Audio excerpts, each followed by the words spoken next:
Before we go any further, if you've ever felt torn between what's right and what feels real, if you've ever carried something inside you that you couldn't say out loud, then subscribe. Because some stories aren't about answers. They're about the moments that change you before you even realize it. And this one doesn't let go. Take it easy, Ara. His voice wasn't loud. It never was. But that night, it felt like it echoed. Not in the room, but somewhere deeper. Somewhere I hadn't visited in years. I should have stopped him. That thought comes to me now.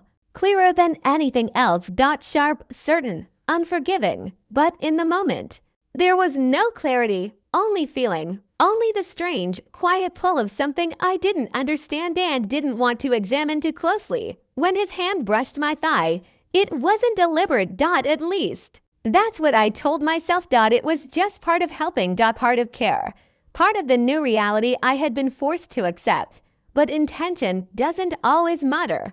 Because sometimes, a single second can carry more weight than years. His fingers were rough, calloused from work. But careful, always careful. And that contrast, it did something to me. Something I wasn't prepared for. Something I hadn't felt in a very long time.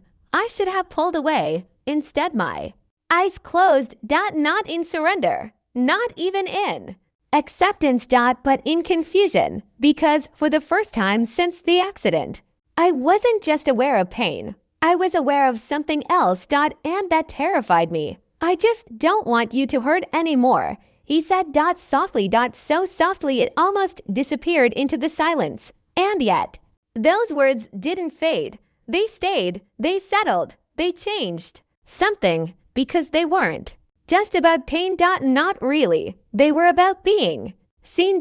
And when you've spent years feeling invisible, being seen can be more dangerous than being broken. They called it a miracle. That word followed me everywhere after the accident, like a label someone had placed on me without asking. A word meant to comfort. To reassure. To simplify something that wasn't simple at all. Because miracles aren't supposed to feel like loss. They're not supposed to feel like endings.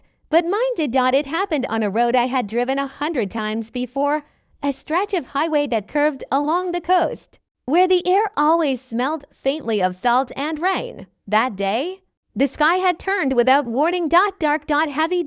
Unforgiving. Rain came down in sheets, blurring everything into motion and shadow. And then impact. There are moments in life where time slows down. This wasn't one of them. It was fast. Violent. Final. Metal.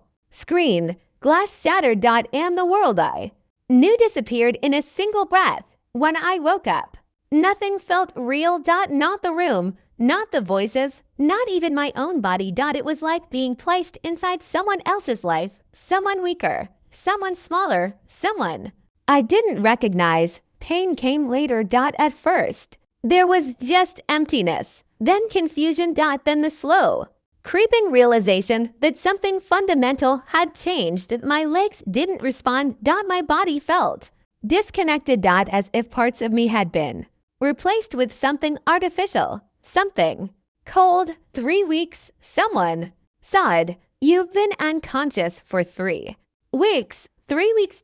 Gone. Just like that. And everything waiting for me on the other side was different. Recovery, they called it. But it didn't feel like recovery. It felt like learning how to exist again in a version of life I had never chosen. Simple things became impossible. Standing. Walking. Turning over in bed without help. Each task that used to be automatic became a reminder of what I had lost. And loss has a way of changing how you see yourself. At first, people visit. They bring flowers. They bring words. They bring hope. But eventually they leave. And what remains is silence. I used to be someone. That's the thought that haunted me most. Not in a dramatic way. Not all at once, but slowly. Quietly. Like a realization that grows stronger every day. I used to run the Oak Haven Community Library. I used to wake up early, breathe in the cold morning air, and feel alive. I used to move without thinking, laugh without hesitation, exist without questioning every part of myself. And now everything required effort. Even pretending I was okay. The world doesn't stop for you when you change. That's the cruelest part. It keeps moving. People keep living. And you either keep up or you fade into the background. I felt myself fading, day by day. Moment by moment, becoming less of a person and more of a memory. And then he came back. Time had changed him. That was the first thing I noticed. Not just physically, though that was obvious to. He had grown into himself in a way that felt undeniable. But it wasn't just that. It was the way he carried himself. Steady. Grounded. Like someone who had learned how to stand firm in a world that didn't always make space for you. And when he looked at me, he didn't look away.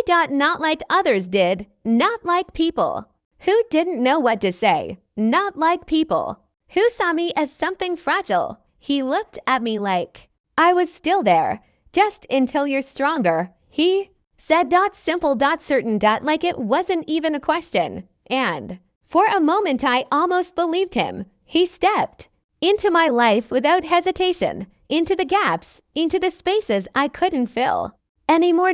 Cooking. Cleaning. Helping me move from one place to another. Always careful. Always patient. Never making me feel like I was too much, even when I knew I was. Because dependence changes you. It makes you aware of every limitation. Every moment where you need someone else just to exist. And no matter how kind they are, that awareness never fully goes away. But something else began to change. To. Something quieter, more subtle. At first, I ignored it because it didn't make sense, because it didn't fit into the version of reality I had accepted. But feelings don't need permission, and they don't follow logic. They just happened. It started with small things, a glance that lasted a second too long, a silence that felt heavier than it should have, moments where the air between us felt different. Charged. Unspoken. Like there was something there neither of us knew how to name. And that's the thing about unspoken truths. They grow. The longer you ignore them, the stronger they become. I told myself it was nothing, that it was just closeness. Just proximity. Just the result of two people sharing too much space, too much time, too many quiet moments. But deep down I knew something had shifted. And once something shifts like that, you can't go back. Because the moment everything truly changed didn't come with a warning. It didn't announce itself. It didn't ask for permission. It came quietly. On an ordinary evening. In a quiet house. With nothing but the sound of rain against the windows and the weight of everything we hadn't said. And in that silence, I realized something that terrified me more than anything else. I wasn't just afraid of what was happening. I was afraid of how much I didn't want it to stop. And that was the moment I knew nothing would ever be the same again.